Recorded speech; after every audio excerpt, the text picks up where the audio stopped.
August 5 മഞ്ഞുമാതാവ്. മക്കളില്ലാത്ത ധനിക ദമ്പതികളായ ജോണും അദ്ദേഹത്തിൻ്റെ ഭാര്യയും കൂടി ഭാഗ്യമന്വേഷിച്ച് പള്ളികൾ സന്ദർശിക്കുവാൻ തുടങ്ങി. ഓഗസ്റ്റ് 5 മാതാവ് പ്രത്യക്ഷപ്പെട്ടു. അവളുടെ ആഗ്രഹപ്രകാരം മഞ്ഞിനാൽ ചുറ്റപ്പെട്ട് എസ്ക്യുലിൻ കുന്നിൽ ഒരു ക്രിസ്തീയ ദൈവാലയം പണിയുവാൻ മാതാവ് ആവശ്യപ്പെട്ടു. ലിബേറിയസ് മാർപ്പാപ്പായ്ക്കും ഇതുപോലെ ഒരു ദർശനമുണ്ടായി.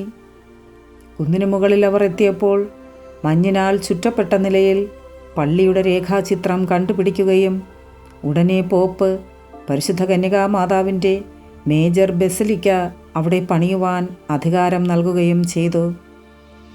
അത്ഭുതങ്ങൾ സംഭവിക്കുന്നതിൻ്റെ അടയാളമായി റോമിൽ മഞ്ഞുമാതാവിൻ്റെ തിരുനാളിന് പള്ളിയുടെ മേൽക്കൂരയിൽ നിന്നും വെള്ള റോസാതിളങ്ങൾ വീഴുകയും ചെയ്യുന്നു. Ave Maria.